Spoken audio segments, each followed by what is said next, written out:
नमस्कार दोस्तों। आपने अक्सर ऐसे आर्टिकल पढ़े होंगे या न्यूज़ में सुना होगा कि आरबीआई मतलब रिजर्व बैंक ऑफ इंडिया ने रेपो रेट या ब्याज दर बढ़ा दी है, जिससे अब नागरिकों के लिए लोन लेना महंगा हो जाएगा। मतलब ब्याज की दरें या इंटरेस्ट रेट बढ़ जाएंगी। तो ये रेपो रेट क्या है और जब से रशिया एंड यूक्रेन का कॉन्फ्लिक्ट चल रहा है, इतनी महंगाई पहले से बढ़ी हुई है, तब भी आरबीआई क्यों ब्याज की दरों को महंगा किए जा रहा है?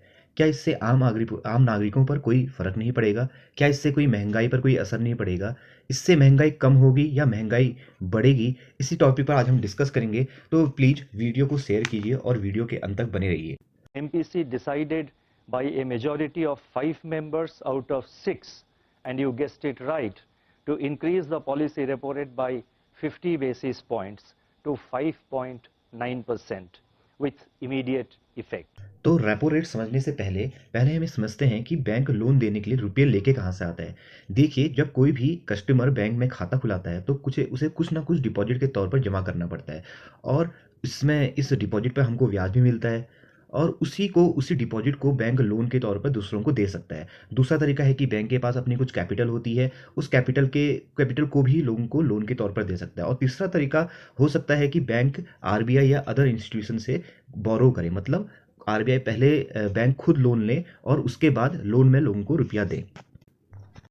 जब भी कोई बैंक आरबीआई से लोन लेता है, लोन बैंक क्यों लेगा? बैंक लोन लोगों को लोन देने के लिए जब आरबीआई से लोन लेता है, तो जिस रेट ऑफ इंटरेस्ट पर बैंक को लोन मिलता है आरबीआई से, उसको हम रेपो रेट कहते हैं। अब रेपो रेपो का मतलब होता है रीपर्चेज्ड ऑपरेशन। रेपो का फुल फॉर्म है रीपर्चेज्ड ऑपरेशन। अब आप ये सोच रहे होंगे, जब ये रेपो रेट मतलब इंटरेस्ट रेट ही है, तो इसका नाम ऐसा फैंसी नाम क्यों रखा हुआ है? रीपर्चेज्ड ऑपरेशन क्यों रखा हुआ है? होता ऐसा है, जब आरबीआई बैंक को लोन देता है तो उसकी प्रोसेस जो जनरल लोन मतलब जो आम आदमी और बैंकों के बीच होती है, उससे बिल्कुल अलग होती है। बैंक अपना रुपया इन्वेस्ट करने के लिए गवर्नमेंट सिक्योरिटीज या बॉन्ड पहले से खरीदे रहते हैं। बैंक अपनी गवर्नमेंट सिक्योरिटीज या बॉन्ड आरबीआई के पास रखते हैं, और उसके बदले में एक रेशियो के अनुसार आरबीआई उन्हें रुपये बैंक को दे देता है। मतलब जो गवर्नमेंट सिक्योरिटीज़ बैंक की अपनी हैं, बैंक ने जो पहले जिनमें रुपया इन्वेस्ट किया था, गवर्नमेंट सिक्योरिटीज या बॉन्ड जो बैंक के पास पहले से थे, उन गवर्नमेंट सिक्योरिटीज या बॉन्ड को बैंक आरबीआई को दे देता है, और उसके बदले एक रेशियो के अनुसार वो जितने गवर्नमेंट सिक्योरिटीज की बॉन्ड की वैल्यू है, उसके अनुसार रुपये आरबीआई बैंक को दे देता है। अब जैसा कि नाम से पहले से है, रेपो रेपो मतलब रिपर्चेज्ड ऑपरेशन, मतलब दोबारा परचेज करना या दोबारा खरीदना। अब आरबीआई बैंकों को रुपया देता है, तो एक फॉरवर्ड कॉन्ट्रैक्ट या एक एग्रीमेंट बैंक और आरबीआई के बीच में होता है। वे और एग्रीमेंट में ये होता है कि जो गवर्नमेंट सिक्योरिटीज़ जो बैंक ने आरबीआई को दी थी, वे गवर्नमेंट सिक्योरिटीज़ बैंक को वापस आरबीआई से एक रेट ऑफ इंटरेस्ट के साथ वापस खरीदना पड़ता है। उसी को हम बोलते हैं रीपर्चेज्ड एग्रीमेंट। एग्रीमेंट मतलब या फॉरवर्ड कॉन्ट्रैक्ट में किस रेट पर बैंक आरबीआई से वापस उन गवर्नमेंट सिक्योरिटीज़ को खरीदेगा, ये मेंशन होता है। और वो रेट जिस पर बैंक वापस गवर्नमेंट सिक्योरिटी खरीदेगा, वो रेपो रेट के अनुसार ही डिसाइड किए जाते हैं। मतलब बैंक को आरबीआई से गवर्नमेंट सिक्योरिटीज़ के मार्केट रेट और रेपो रेट को एडजस्ट करने के बाद उन गवर्नमेंट सिक्योरिटीज़ को वापस खरीदना होता है, जिससे गवर्नमेंट सिक्योरिटीज़ या बॉन्ड में बढ़े हुई मार्केट वैल्यू या रेपो रेट के अनुसार आरबीआई को प्रॉफिट मिलता है, और इससे बैंक ये जो जितना भी रेट ऑफ इंटरेस्ट एक्स्ट्रा पड़ता है, वो रेपो रेट की तरह काम करता है। वीडियो आगे बढ़ाने से पहले मैं आपको ये बता दूं कि मई 2022 मतलब लगभग 6 महीने पहले रेपो रेट 4.4% था, जो जून में 4.9%, फिर अगस्त में 5.4% और 30 सितंबर को 5.9% आरबीआई ने कर दिया। और आज की डेट में मैं जब ये वीडियो रिकॉर्ड कर रहा हूँ, तब रेपो रेट इस टाइम पर 5.9% है। तो क्या जो ये रेपो रेट बढ़ रहा है, इसका आम नागरिकों पर कोई असर पड़ता है? जो कस्टमर हैं, जो बैंक के कस्टमर हैं, उन पर क्या कोई असर पड़ता है? जी हाँ, इसका कस्टमर पर असर पड़ता है। देखिए, जब रेपो रेट आरबीआई बढ़ाता है, तो उसी के अकॉर्डिंग बैंक भी अपना इंटरेस्ट रेट बढ़ाते हैं। मेरे पास यहाँ पर एक इंटरेस्ट रेट का एक सर्टिफिकेट है। इसमें देखिए 1 अप्रैल 2022 से 30 जून 2022 तक जिसका भी ये लोन रहा होगा, 6.85% इंटरेस्ट रेट था। उसके बाद 1 जुलाई 2022 से 30 सितंबर 2022 तक ये 7.75% था, और उसके बाद 1 अक्टूबर से ये जब तक रेपो रेट में कुछ चेंजेस नहीं आते हैं, तो 8.75% किया हुआ है। अब इसकी हम कैलकुलेशन करें, मतलब 6.85 से रेट ऑफ इंटरेस्ट 8.75 हो गया।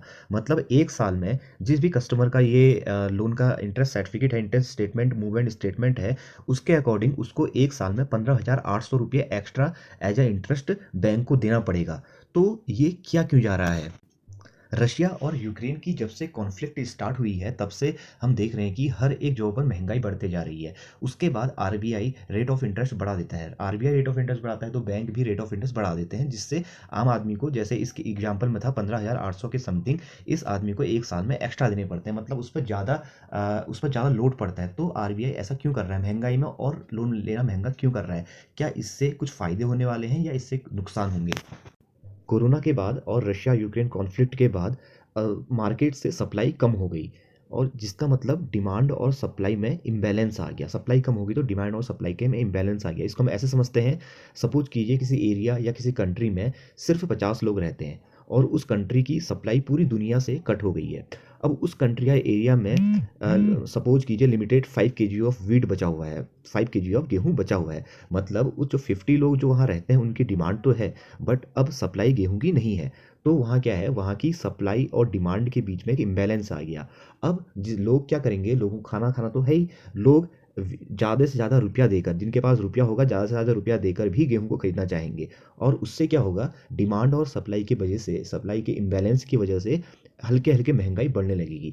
तो यही रीजन होते हैं, जब डिमांड और सप्लाई का इम्बैलेंस बढ़ता है या कम होता है, उसी की वजह से महंगाई कम या ज़्यादा होने स्टार्ट होती है। अब इस एग्जाम्पल में यदि इस महंगाई को बहुत ज़्यादा बढ़ने से रोकना है या महंगाई को कंट्रोल करना है, तो जो रुपये मार्केट में एक्स्ट्रा है, मतलब जो मनी सप्लाई मार्केट में ज़्यादा है या जो रुपये ज़्यादा है, उनको छीनना पड़ेगा या जो मनी की सप्लाई मार्केट में है उसको सक करना पड़ेगा, उसे कम करना पड़ेगा।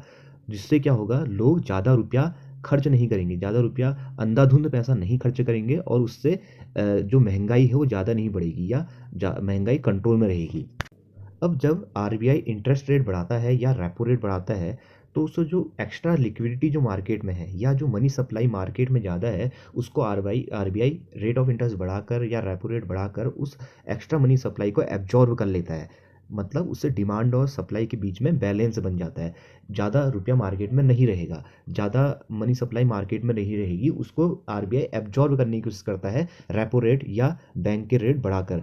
तो उससे क्या होता है, महंगाई हल्के हल्के काबू में आनी स्टार्ट होती है या महंगाई कम होने लगती है। तो जो आरबीआई रेपो रेट बढ़ा रहा है, आरबीआई के रेपो रेट बढ़ाने से जो बैंक अपना रेट ऑफ इंटरेस्ट बढ़ा रहे हैं, उससे होगा क्या, उससे ये होगा कि मार्केट में मनी की सप्लाई कम हो जाएगी। मनी की सप्लाई कम होगी तो लिक्विडिटी मेंटेन रहेगी, लिक्विडिटी जो एक्स्ट्रा लिक्विडिटी मार्केट में है वो लिक्विडिटी कम हो जाएगी, और जो डिमांड और सप्लाई के बीच में इम्बैलेंस बना हुआ है वो बैलेंस होगा, और उससे हल्के हल्के जो हमारी महंगाई बढ़ रही है या महंगाई जो जब बहुत ज़्यादा होगी उसे कंट्रोल किया जा सकेगा या उसे कम किया जा सकेगा।